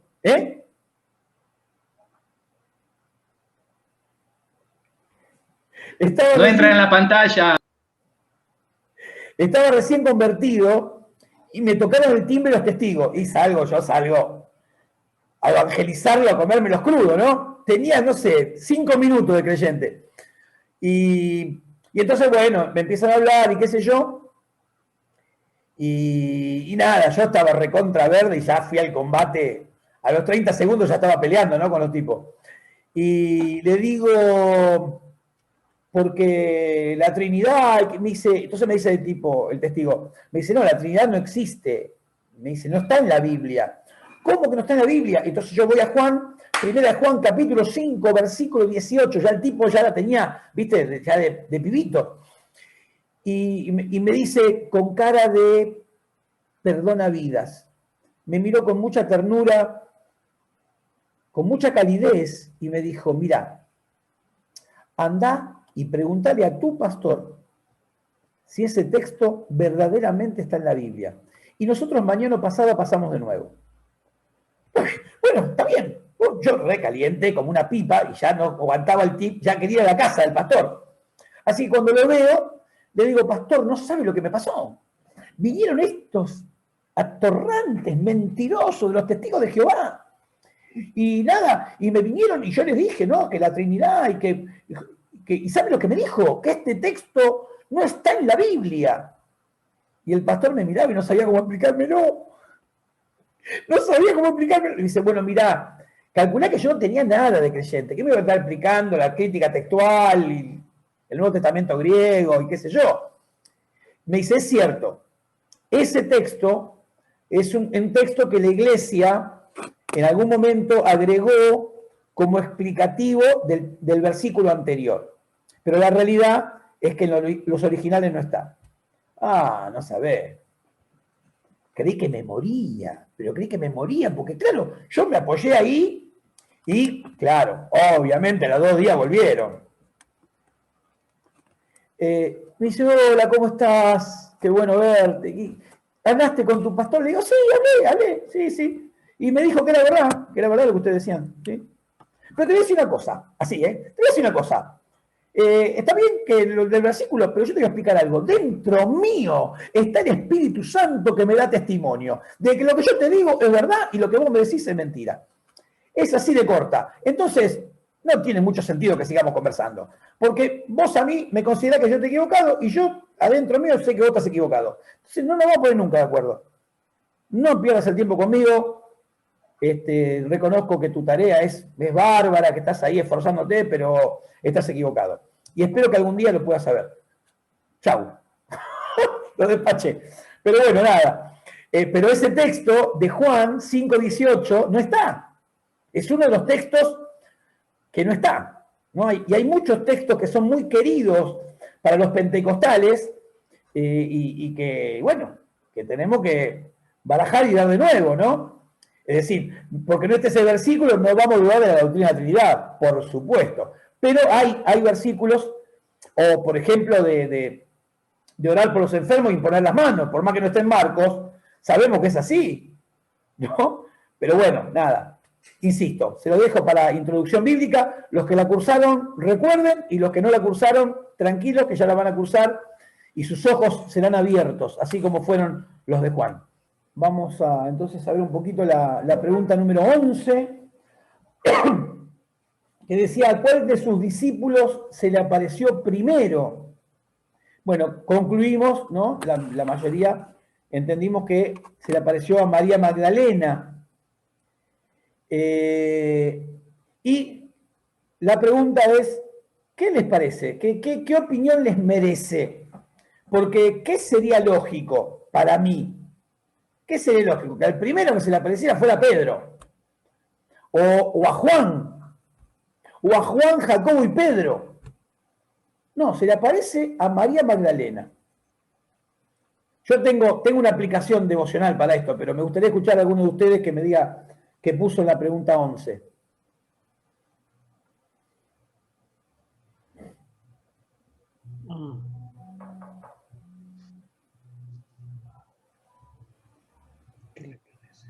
¿Alguno? Yo puse que, bueno, el Marcos 16:9 que dice que se le apareció a María Magdalena. ¿Y qué me parece? El Señor no hacía diferencia, está bien. Él eligió a los 12 apóstoles, pero María Magdalena era una de sus discípulas. ¿Está bien?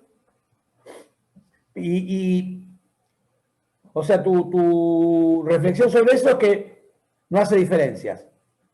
Que es lo mismo Pedro que María Magdalena, básicamente. No. Pedro es un apóstol. Era un apóstol. Entonces la pregunta, la repregunta, yo te repregunto, ¿por qué se le aparece a María Magdalena y no a Pedro? Por lo que te dije, porque todo en nuestro pensamiento tiene que estar en que ¿por qué no fue Pedro? ¿Por qué no fue Juan? Pero sin embargo se le apareció a María Magdalena. Y entonces, si vos me decís, yo estoy queriendo entender, no estoy ni corrigiendo ni nada, estoy queriendo entenderte. Vos me decís, el Señor no hace excepción de personas, para Él son todos igual. ¿Dijiste eso? ¿Puede ser? Sí. Entonces, es lo mismo María Magdalena que Pedro. Vos me decís que no, entonces ahí es donde no entiendo, ahí es donde me perdí. Claro, me expresé mal. Para mí, Él no hace diferencia y por eso se le apareció a María Magdalena. Cualquiera podría ser lo mismo. Podría ser María Magdalena, Pedro, Juan, María. Y sí. Ok. Sí. Listo. ¿Algún otro?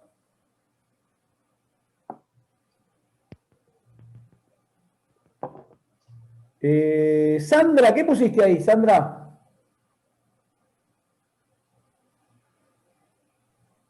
Bueno, yo puse a María Magdalena y puse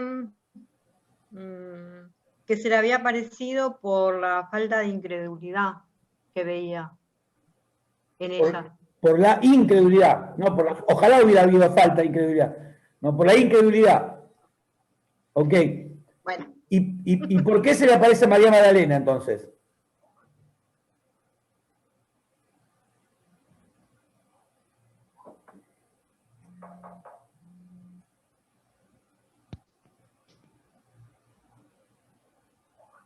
Sandra, te repregunté. ¿Por qué entonces? O sea, el tema es que se le aparece a María Magdalena a causa de la incredulidad.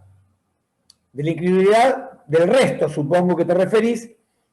Entonces, ¿qué opinión te merece eso?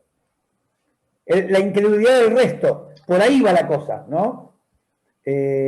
Bueno, no lo interpreté. Ok, no, todavía no hay problema. Fui solo por lo que sería... No, es el desarrollo de la respuesta, nada más, no. Aparte es devocional, es una aplicación devocional. Susana, ¿qué pusiste ahí?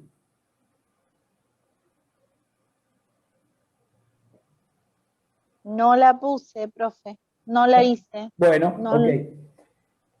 Yo lo que, insisto, no es un tema doctrinal, es devocional, pero la aplicación que yo le di es que actualmente, hasta el día de hoy, como bien dijo Ramón, Dios no hace diferencia entre ninguno. No, Dios no hace diferencia entre mi pastor y yo. Mi pastor no es preferido antes que yo. Pero lo que yo entiendo, y lo que me habla este pasaje a mí, lo que Dios me habló a mí, es que los que más lo buscan son los que tienen las mejores experiencias. Los que más lo buscan con más intensidad, con más pasión, con más fervor, son los que tienen la mejor experiencia. Dios no hace diferencia. Si todos lo buscáramos igual, todos tendríamos la misma respuesta. Pero no lo buscamos todos igual. María Magdalena estaba ahí, había pasión, había fervor, había fe, y entonces tuvo esa experiencia, ¿no? Al punto tal de que fue tan hasta casi diría inesperado por el Señor, por decirlo de alguna forma. Porque le dijo, pará, María, no me toques, que todavía no subí. O sea, aguantá, ¿viste? Pará, que ya vuelvo enseguida, dame un minuto. ¿Qué hace acá, María? ¿No? Impresionante. Para mí es un ejemplo de devoción, María Magdalena, un ejemplo de devoción. Y que si nosotros buscamos como esta mujer buscó, vamos a tener experiencias semejantes a la que ella tuvo. Nada, esto. Porque fíjese que más adelante, cuando le dice yo soy, ella se postra delante de los pies del Señor y enseguida, cuando dijo yo soy. ¿me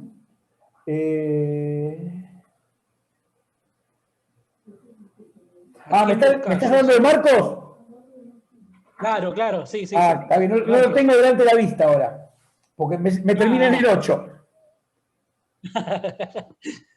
Pero bueno, claro, el marco. Perfecto. Bueno, nada, era devocional esta, pero me parece muy fuerte esta imagen en cuanto a lo que Dios me habló, ¿no? Claro. La pregunta número 12 dice, ¿qué es lo que cambió para que Profe, una cosa. cambiara la orden de ir solo a las ovejas perdidas de Israel, por la de ir a todas las etnias?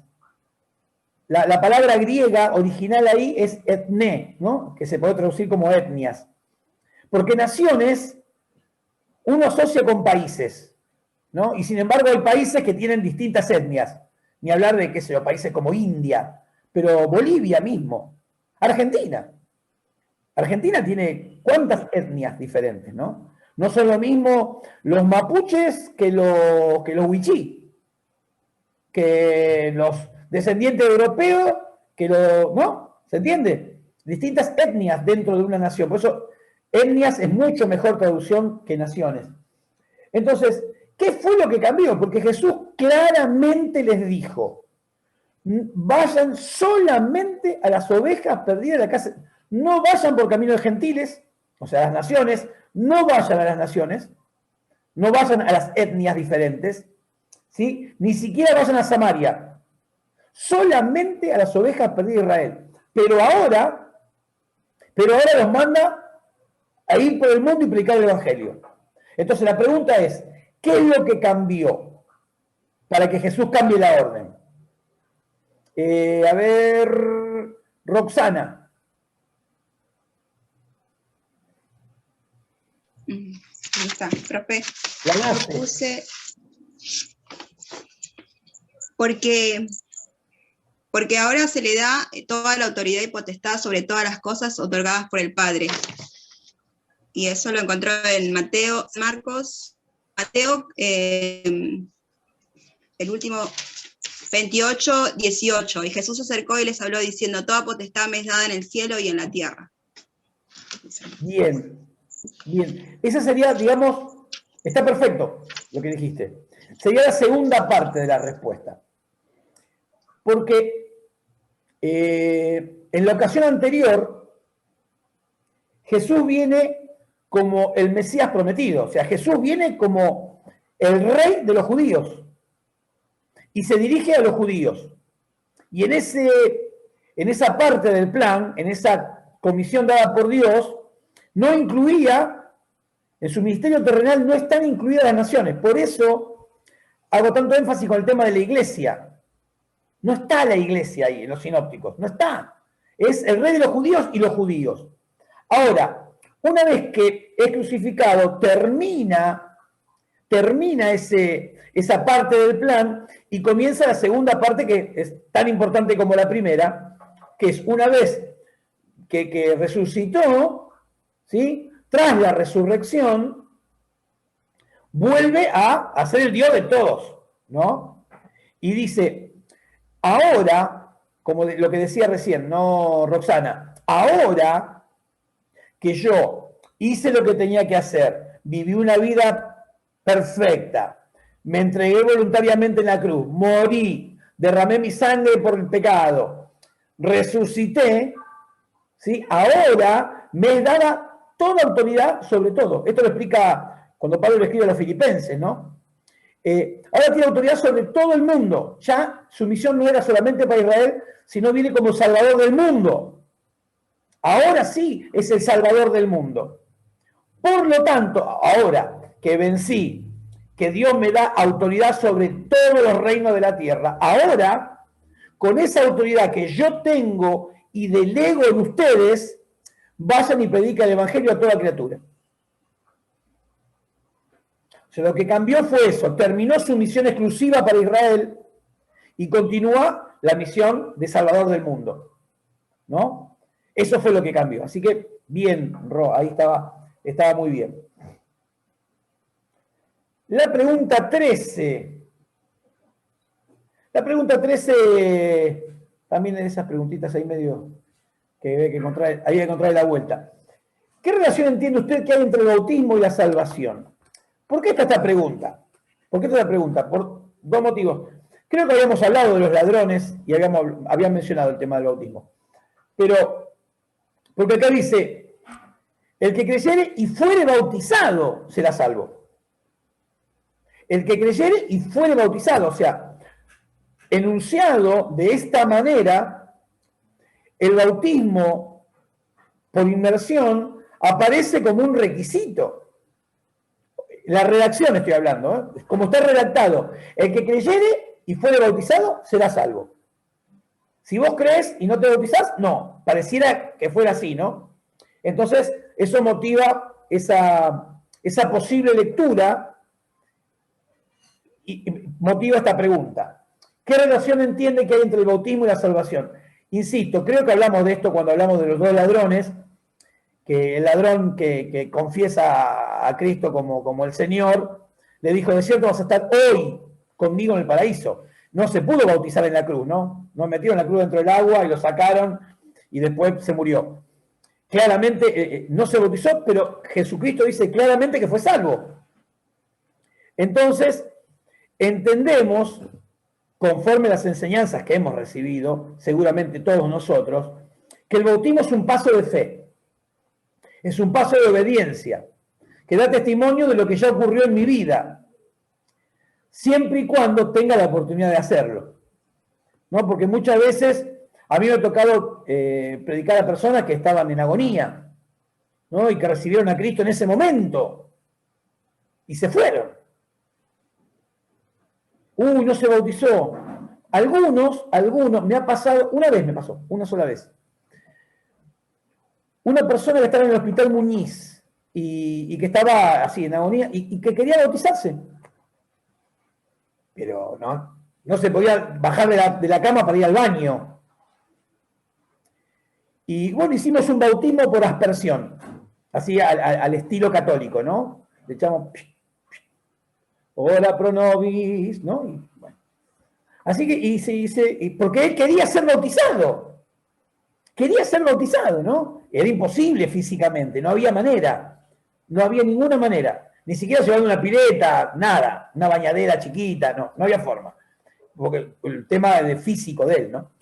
Así que bueno, una vez me ocurrió, pero eventualmente puede ocurrir. Entonces, el requisito es siempre y cuando tenga la oportunidad de hacerlo. O en todo caso, te condiciona en tanto y en cuanto vos hayas recibido, hayas creído y no quieras bautizarte. Ahí sería la cuestión, ¿no? Que vos rechaces el bautizarte. Entonces sería un impedimento. Solamente en esa condición. Esa es la, digámoslo así, la explicación para este punto. ¿Sí? ¿Se entendió, no? Sí, profe. Bárbaro. Después dice, ¿dónde se encuentra la profecía que cita Lucas en 24, 46 y 47? 24, 46, 47 dice, y les dijo, así está escrito, que el Mesías padecería y se levantaría entre los muertos al tercer día, y que se predicaría en su nombre el arrepentimiento para perdón de pecado a todas las gentes, comenzando de Jerusalén. ¿Sí? Entonces, la pregunta es, ¿dónde está esa profecía? Y algunos se fueron al Antiguo Testamento, seguro, a buscar ahí. Y por ahí alguno encontró a Oseas. La profecía está en Mateo 16, 21. Jesús da la profecía.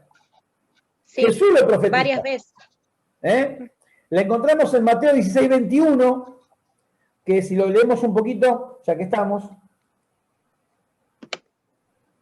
Mateo 16, 21.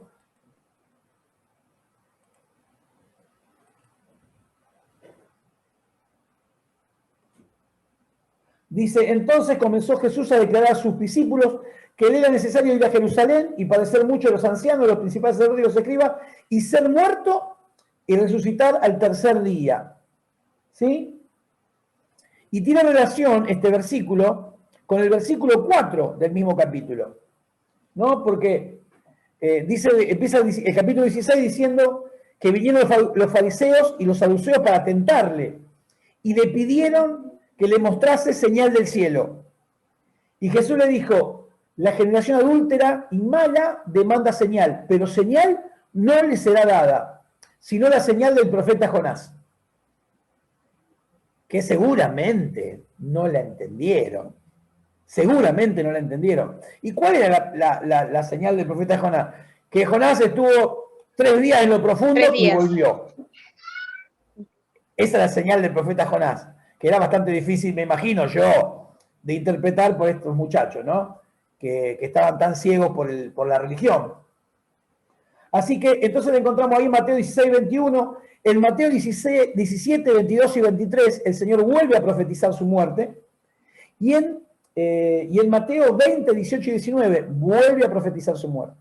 Ahí vemos, entonces, ahí fue profetizado.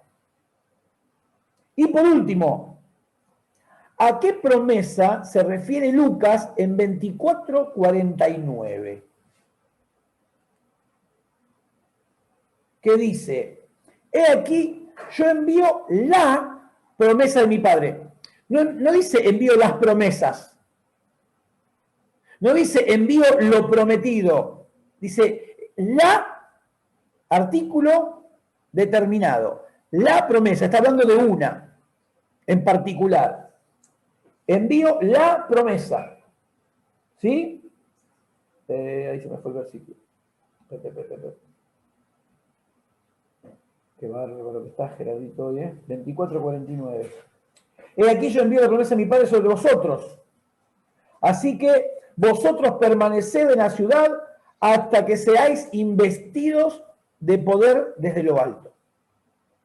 ¿De qué promesa estaba hablando? Claramente está hablando de la promesa que se encuentra, por un lado, en el profeta Joel. ¿Sí?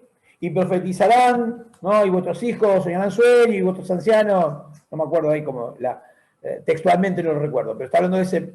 Y los siervos y las siervas, también será derramado sobre los siervos y las siervas, ¿no? Pareciera como que en principio habla de Israel, y los siervos y las siervas serían los gentiles, ¿no? Los que sirven a Israel. Pero también ellos van a recibir, ¿no? Esto fue lo que sorprendió a Pedro cuando estuvo en la casa de Cornelio, que oró, mejor dicho, estaba predicando y cayó el Espíritu Santo, y todos eran gentiles, no había ningún judío ahí. Y todos fueron bautizados con el Espíritu Santo. ¡Wow! Entonces, la promesa es el bautismo del Espíritu Santo, que le encontramos también en Juan capítulo 14. Juan Versículo capítulo 26. 14. 26.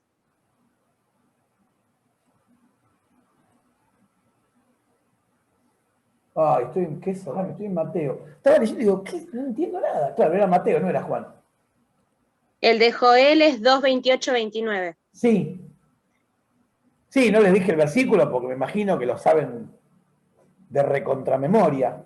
Y si no lo saben de recontramemoria, irán al libro de Joel y lo buscarán. Pero muchas gracias de cualquier manera por su gentileza. Dice más el Consolador, el Espíritu Santo, a quien el Padre enviará en mi nombre, Él os enseñará todas las cosas y os recordará. O sea, el Espíritu Santo, el envío del Espíritu Santo, que iban a recibir el Espíritu Santo. ¿Sí? Y acá me gustaría terminar con esto, antes de ir al examen. Por una cuestión de tiempo no la voy a desarrollar exhaustivamente, pero sí le quiero dar algunas, como decía, algunos tips para que después al que le interese continúe investigándolo. Escuchen bien la pregunta que les voy a hacer, ¿eh? Y estén dispuestos a ser sorprendidos. ¿Cuándo recibieron el Espíritu Santo los discípulos?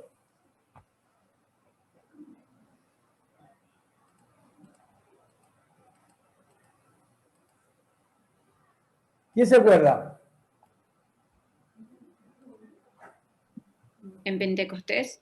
¿Pentecostés? Bueno. ¿Está bien? ¿Están todos de acuerdo con eso o no? ¿Están todos de acuerdo? ¿O alguien dice otra cosa?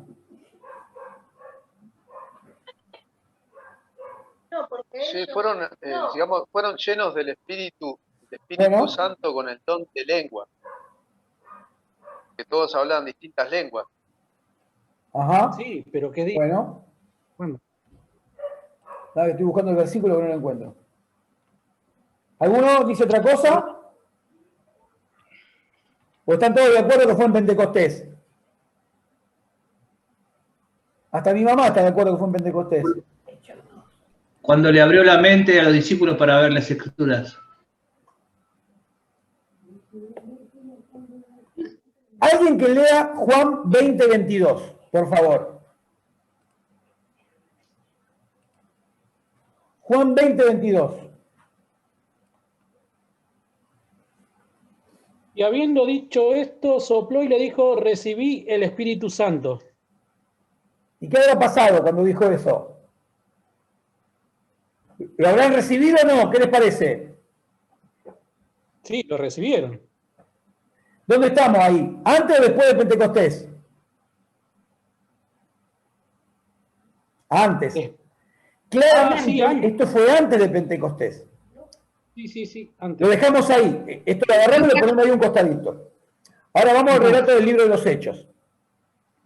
Dice que fueron todos llenos del Espíritu Santo. ¿Sí? En otra parte dice que fue derramado el Espíritu Santo. Son fundamentales, absolutamente fundamentales, las dos palabras griegas que se usan ahí. La primera palabra griega, que se traduce como lleno, es un término marítimo. Es decir, ¿se puede traducir como lleno? Sí. Se puede traducir, la palabra esa se puede traducir como lleno. Lleno hablamos de un vaso, ¿no? Lo llenaste con agua, ponele. Lleno, colmado, bien. Se puede traducir así, pero ese término es un término marítimo también, que se puede traducir como lo que hace el timón de una nave sobre la nave, que sería básicamente controlar la nave. ¿Sí? Si yo quiero ir para estribor, giro el timón a estribor. Si quiero ir a babor, giro el timón a babor. Fíjate qué grosso que soy, que no digo derecha e izquierda, ¿no? Digo babor y estribor, tipo ubicado. Bien. Entonces, lo que está diciendo ahí no es que vino Espíritu Santo y llenó el vaso. No. Lo que está diciendo ahí es que el Espíritu Santo tomó control de los discípulos. Porque ellos ya tenían el Espíritu Santo. Y lo que pasa después, inmediatamente después, esto que empiezan a hablar en otras lenguas, es el derramamiento. La palabra griega que se traduce como derramamiento es la palabra griega exgeo, que significa verter del interior al exterior. ¿Cómo te imaginas el derramamiento? ¿No? El Señor está allá arriba del cielo, da vuelta a la olla y se derrama, ¿no? Y cae sobre mí y me llena. Bueno, nada que ver. Lleno es controlado y derramamiento es de adentro para afuera. Dice, pero ¿cómo de adentro para afuera? Y tenemos una clave en Juan, capítulo 6 o 7, cuando el Señor estuvo en el día de los tabernáculos, que se paró en el último día de la fiesta, se paró ahí y gritó, mientras estaba en una fiesta que era re grosa, el sumo sacerdote estaba re empilchado, lleno de gente, y Jesús se paró y gritó, el que tiene sed, porque era una ceremonia con agua, se iba a buscar agua en el estanque de Siloé, se derramaba en el altar, era una ceremonia extraordinaria, y de muchísima alegría y gozo en el pueblo. Y Jesús se paró y le dijo, el que tiene sed, venga a mí y beba. El que cree en mí, de su interior correrán, en el futuro, ríos de agua viva. Y Juan aclara, esto decía del Espíritu Santo que habrían de recibir. Ahora vamos sumando este pasaje, más el pasaje de Juan 20:22, donde dice que sopló y recibió el Espíritu Santo. Llegó Pentecostés, ya tenía el Espíritu Santo. Lo que pasó fue el derramamiento. Esos ríos que estaban dentro de ellos desbordaron, rompieron el dique y ahí empezaron raca, taca, taca, taca, ¿no? Dios toma el control y ellos se produce ese desborde, ese derramamiento. El derramamiento es de adentro para afuera, no de afuera para adentro, es de adentro para afuera. La palabra griega es clarísima. Entonces lo que pasó fue que adentro ya estaba el río, y ese río, cuando el Espíritu Santo toma control en Pentecostés, el río se desborda. Y la última perlita es esta. ¿Cuál fue la manifestación que la gente pudo ver de que el Espíritu Santo tomó el control y el Espíritu Santo se derramó? ¿Cuál fue la evidencia?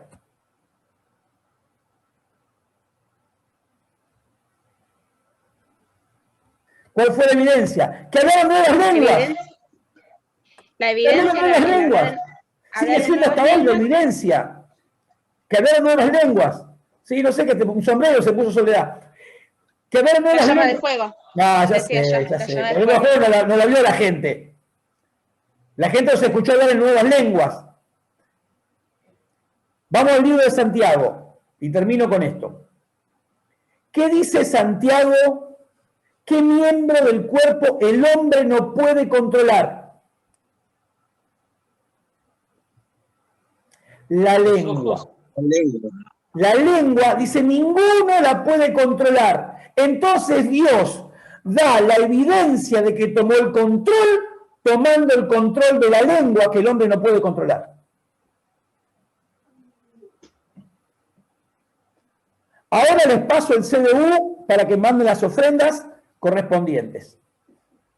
Bueno, listo, hasta acá. Acá terminamos. Vamos a hacer lo siguiente. Ahora mismo les paso el examen por el WhatsApp. Les pido, por favor, si lo hacen en hojita aparte, háganlo de forma que entre en una sola foto. No pongan todas las preguntas, todo el verdadero falso, pongan 1 falso, 2 verdadero, 3 falso, ¿sí? Pongan solamente el numerito y la respuesta.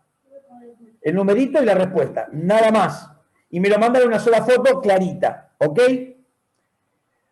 Son las 3:15.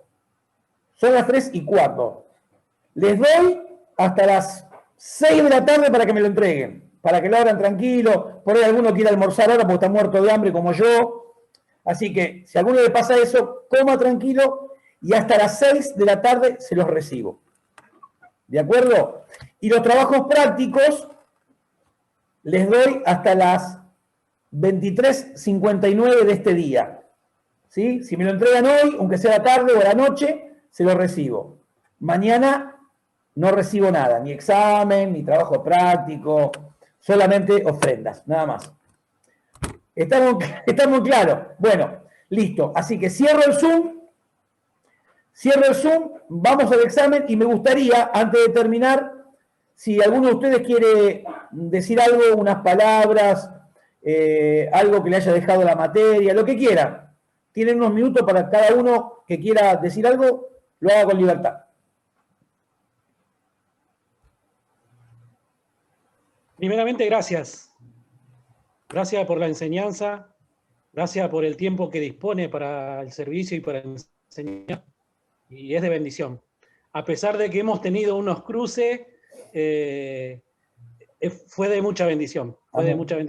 Uno aprende cosas nuevas y va aprendiendo también y llenándose del Señor a la vez. Porque no solo aprendemos, sino que el Señor también ministra. Así es. También lo ministra. Así es. Gracias. Muchas gracias, Ramón. Muchas gracias. ¿Alguien más que quiera decir algo? Sí, gracias por todo, profesor.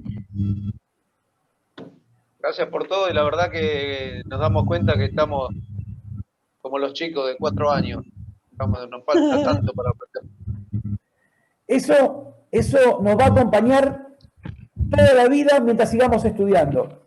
Yo empecé a hacer la licenciatura. ¿Sí? Estoy haciendo licenciatura en teología. Y me doy cuenta que no sé nada. No sé nada.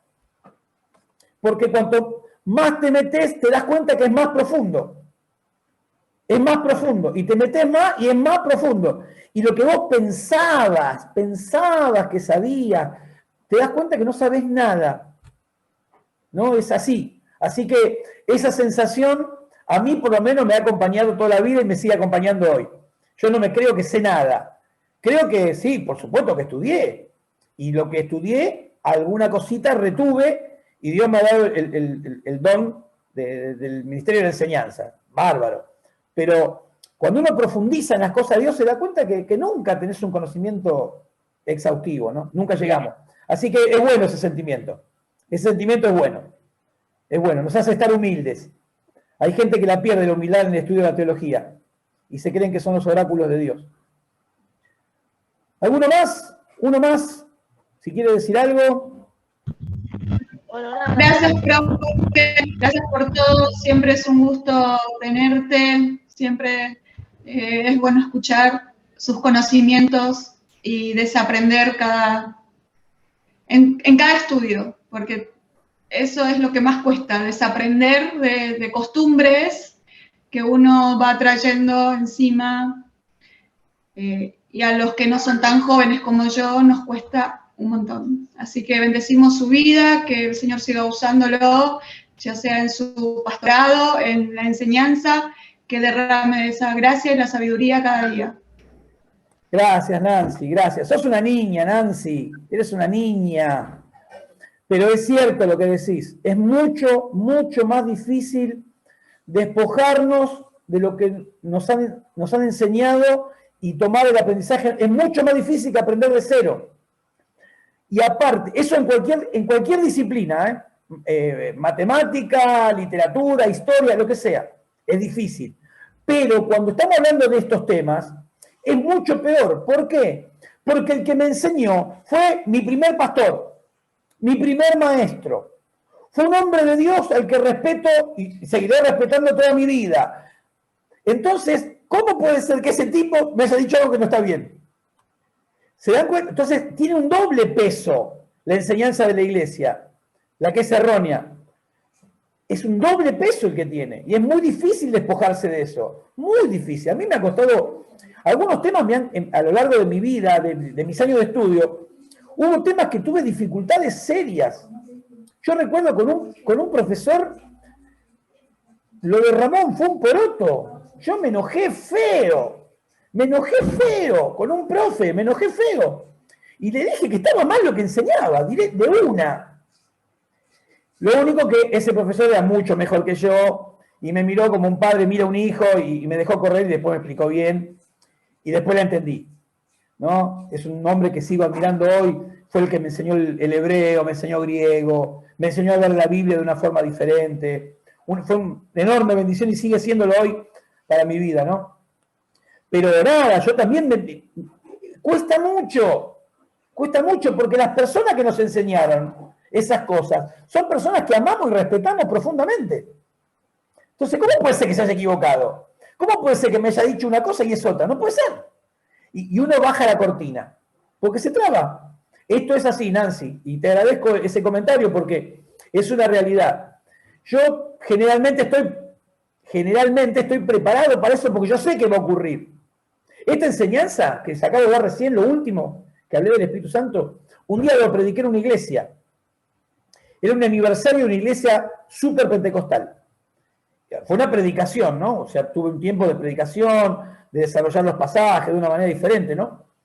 Cuando terminé de predicar, el pastor de la iglesia invitó a un ministro invitado a recoger la ofrenda, ¿no? Para el final, para terminar esa reunión.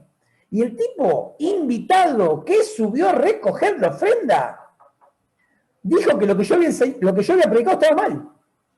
Ni siquiera el pastor de la iglesia.